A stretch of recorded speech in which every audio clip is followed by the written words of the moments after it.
let's start with your introduction of Okay. yourself. I am Carolyn L Banks, fourth generation Atlantan. I was very active in the community along with my father, who made sure that the three of us, my sister and my brother, had lifelong memberships in the national NAACP, and that our whole community experience was one of community service.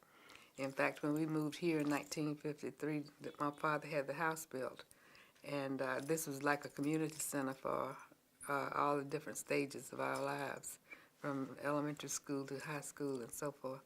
And even at this very fireplace, we had a community center meeting with Mayor, the then candidate Ivan Allen, and Muggsy Smith, who were running for office for the mayor of the city of Atlanta. So you had to come through this house in order to be somebody in Atlanta.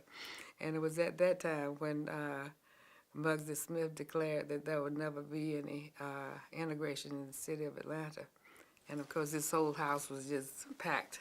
We couldn't even go downstairs because downstairs is the same breakout as up here. It's a finished area. And it was then that we realized that there would probably be no hope for a black elected official to hold the office of the city of Atlanta as mayor. Of course, we all know that changed.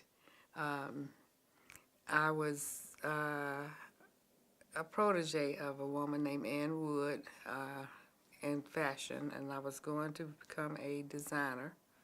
And of course, my father said to me, you might not get a scholarship, so you have to get a scholarship. I got several scholarships, one to Pratt Institute and one to a modeling institute in California that was affiliated with Stanford.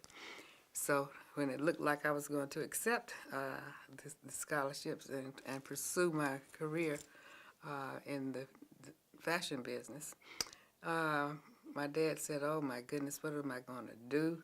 Because all of our relatives were teachers or principals, and I was the first grandchild on both sides. So that was just unheard of. But they knew they had to use some kind of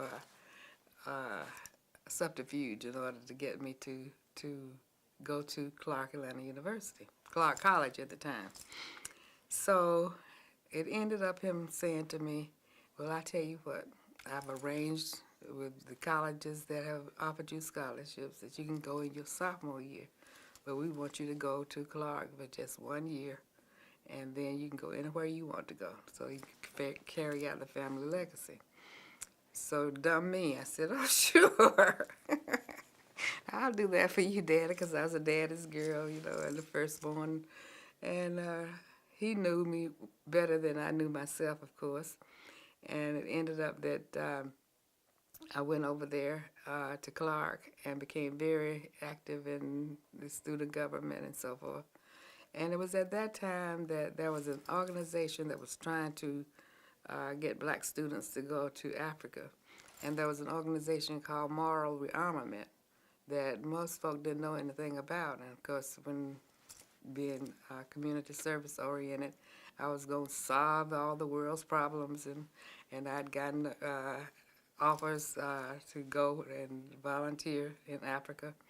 And that was way before we even had the big uprising about apartheid in South Africa. And so my daddy said, oh, well, this wasn't quite what I had thought it was going to be. So we ended up listening to the news, and there was a lot of unrest in the country. And in 1959 was when we decided that, things just were not as they were supposed to be. And one of the things that we did at Clark, we had a motto of culture for service. And we always did everything in a planned, organized way, and the student government was the leaders were actual leaders in the university. So when Greensboro came along and the sit-ins were happening there, then we all met together to decide what we were going to do. Well, there were 6 different universities. So Clark College being the school of renowned for the School of Social Work, we were used to becoming involved in social issues and so forth. So we decided that with the leadership of then the president was Tex Felder, who was from Texas, and he was about to graduate when all of the unrest was going on. But to our organized way of responding to crises, he led us in the first marches, and we had we didn't know the other colleges were even thinking the same thing. And it's real funny how we were so far ahead of the other schools in our mapping out our plans that every time I hear the word Lonnie King and that he founded the movement, I kind of giggle, and we bring up the fact that actually what happened was quite different from what he remembered. And there were a succession of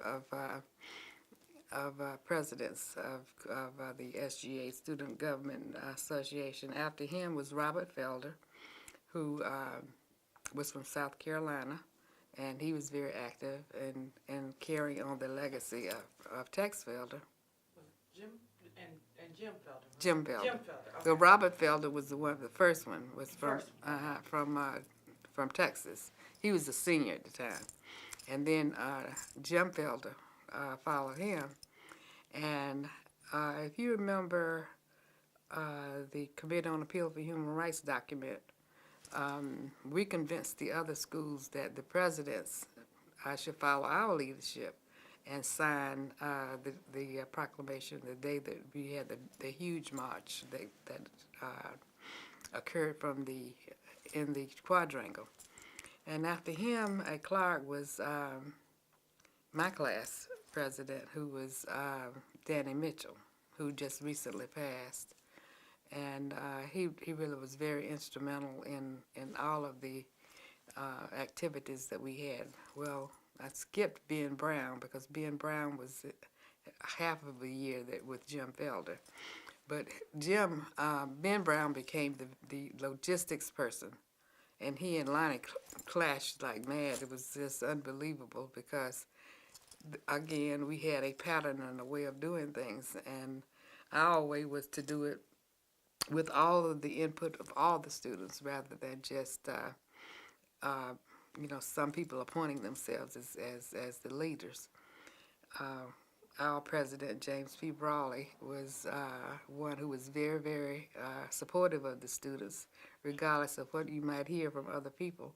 He was the one who when he realized that we meant business, called in the leaders from the various organizations on campus, and he would tell us everything that the presidents were saying. So the fateful day that we had the big meeting with Benny E. Mays, he called us in to have a conference, and he said, "I just want to let you know that y'all are running your lives, that